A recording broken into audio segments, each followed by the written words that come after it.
So hello and welcome into my YouTube channel Vikas Pandey E classes. आप सभी का मेरे चैनल पे फिर से स्वागत है। तो फटाफट लाइक और शेयर करते जाइए और जिन्होंने सब्सक्राइब नहीं किया वो सब्सक्राइब कर लीजिए, क्योंकि आज हम लोग lesson 17 nothing but the target को यहाँ पे पढ़ने जा रहे हैं।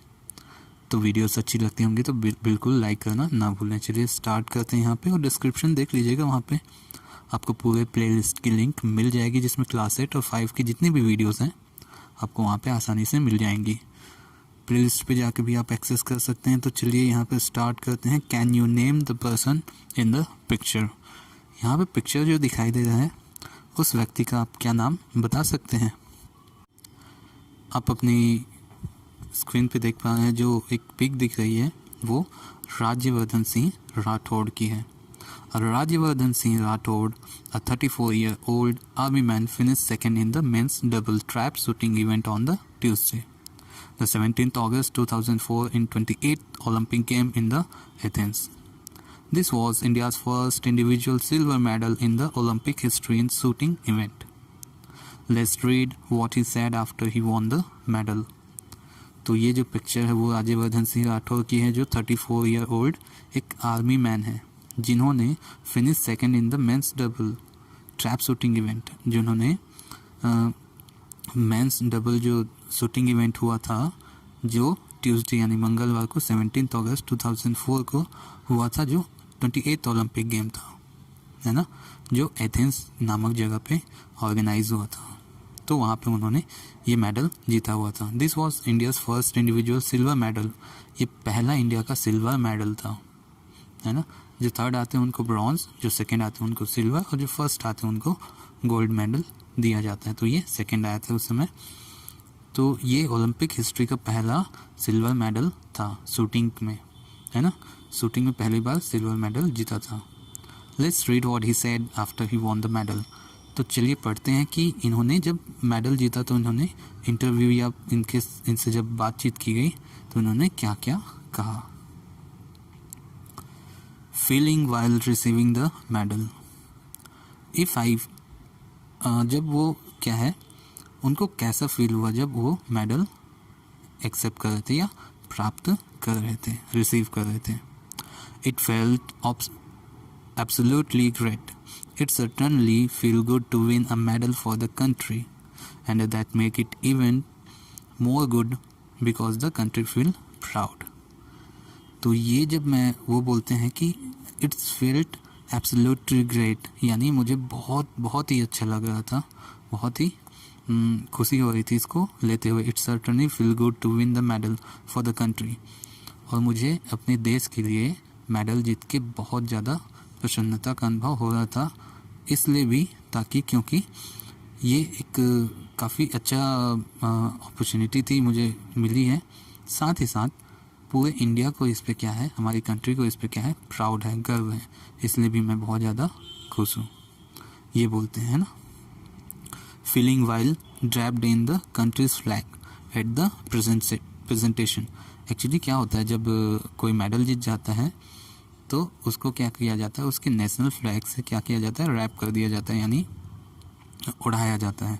ड्रैप मतलब उड़ाना या पहनाना या फिर उससे लपेटना, है ना। हालांकि इसको उड़ाना बोल सकते हैं। तो जब आपको ये इंडिया का जो फ्लैग था उसको आपके ऊपर ड्रैप किया गया तो आपको कैसा फील हो रहा था। तो वो बोलते हैं it was the sense of relief that I was able to accomplish something for the country. वो बोलते हैं कि मुझे बहुत ही प्रसन्नता हो रही थी और मुझे इस चीज़ की भी खुशी थी, शांति थी कि मैंने इंडिया के लिए, अपनी कंट्री के लिए कुछ किया।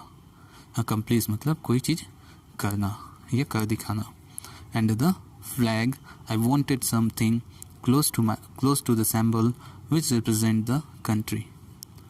और वो चाहते कि जो फ्लैग होता है यानी इंडिया का जो फ्लैग है वो उनके साथ हो, जो पूरे इंडिया का जो है कंट्री का क्या करता है, रिप्रेजेंटेशन करता है।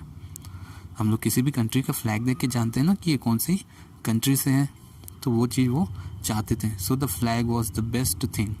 और ये बोलते हैं कि जो फ्लैग था जो जिससे मुझे ड्रैप किया गया, उड़ाया गया, वो मेरे लिए बहुत ही मायने रखता है, बेस्ट थिंग होता है वो मेरे लिए, बोलते हैं। And I just wanted to wrap it around myself, और मैं इसे हमेशा से अपने ऊपर लपेटना चाहता था। ओके, ये देखो उनकी पिक्चर है शूटिंग करते हुए। Preparation in the last few days, उनसे पूछा जाता है आप लास्ट कुछ दिनों पे अपना प्रिपरेशन कैसे करते थे, तो वो बोलते हैं there was a mix of everything.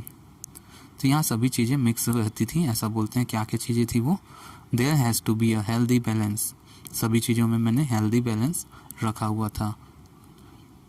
Whenever I felt that I was getting anxious, I would relax, crack a joke or talk to somebody and make the environment lighter for myself.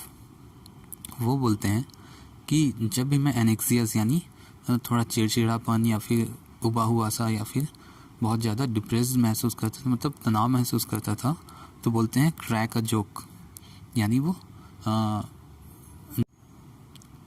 चुटकुले यानी मजाक वगैरह किया करते थे, या talk to somebody या किसी से बात किया करते थे, या make environment lighter for my self. इस तरीके से वो अपना जो इन्वायरमेंट होता था उसको लाइटर यानी तनाव मुक्त बनाने की कोशिश करते थे।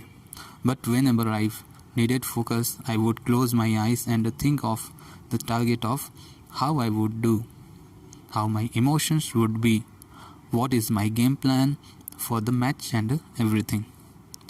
लेकिन वो हमेशा अपने गेम पे भी फोकस रखा करते थे, यानी जब भी उनको फोकस की आवश्यकता होती थी वो अपना आँख बंद करते थे और अपने टारगेट के बारे में ही सोचते थे कि मैं क्या हूँ, मैं क्या कर सकता हूँ, मेरे इमोशंस किससे जुड़े हुए हैं, मेरी भावना किससे जुड़ी हुई है, और मेरा गेम के लिए क्या प्लान होगा, मैच के लिए क्या प्लानिंग रहेगी। ये सब चीज़ें वो आँख बंद करके सोचते थे। Focus at the final point, तो आपका फोकस कैसा था जब फाइनल पॉइंट में जब आप पहुंच गए तो आपका फोकस कैसा रहा उस समय पे? तो उसके बारे में वो बोलते हैं I realise that I was missing because I was losing aggression. वो बोलते हैं मैं अपने टारगेट को मिस कर रहा था क्योंकि मैंने अपना एग्रेशन खो दिया था या कमज़ोर कर दिया था। एग्रेशन मतलब जो खुद का जो आत्मविश्वास है, एक अंदर से जो गुस्सा होता है किसी चीज़ को प्राप्त करने का, या उत्साह बोल सकते हैं, वो चीज़ मैं लूज़ कर रहा था, ऐसा वो बोलते हैं। When you lose your aggression, you lose your natural way of shooting। तो बोलते हैं कि जब आप अपना एग्रेशन खोते हैं तो आपका नेचुरल वे जिससे आप शूटिंग करते हैं वो अपना खोने लगते हैं। I then told myself I should go hard and the target। तो वो बोलते हैं कि मुझे अब और थोड़ा कठोर होना चाहिए और अपने टारगेट की ओर बढ़ना चाहिए, फोकस होना चाहिए। I made those last two, I was absolutely focused on target, I could see nothing else but the target। तो वो बोलते हैं कि जब मेरे लास्ट दो और शूटिंग का जो मौका था उस समय बहुत ज़्यादा मैं अपने फोकस पे, अपने टारगेट पे ही फोकस किया और उसको लगाने पे, उसको निशाने पे लाने की कोशिश की, और मैंने इसको परफेक्टली डन किया और मैंने किसी और चीज़ के बारे में बिल्कुल भी नहीं सोचा। तो ये किसने लिखा है? राइटर ग्रुप ने यहाँ पे लिखा हुआ है। तो स्टोरी यहाँ पे बेसिकली क्या थी, जो राज्यवर्धन सिंह राठौर जी हैं उनके बारे में थी कि उन्होंने अपना टारगेट कैसे अचीव किया। उन्होंने अपने बारे में जब उन्होंने मेडल जीता तो इंटरव्यू पे कैसे कैसे वो उन्होंने अपना जवाब दिया। तो उनके मन की बात जो थी यहाँ पे लिखी गई है। तो ये वीडियो यहीं तक है। नेक्स्ट वीडियो पे आप इसके जितने भी आपके एक्सरसाइज हैं उसको लेके आएंगे। तो अच्छा लगा होगा तो लाइक और शेयर कर दीजिएगा और साथ ही सब्सक्राइब का बटन दबा दीजिएगा अगर अभी तक आपने नहीं दबाया है, और ऑल का बटन क्लिक करके, बेल आइकॉन को क्लिक करके ऑल का बटन दबा दीजिएगा। So bye bye, stay connected, be safe.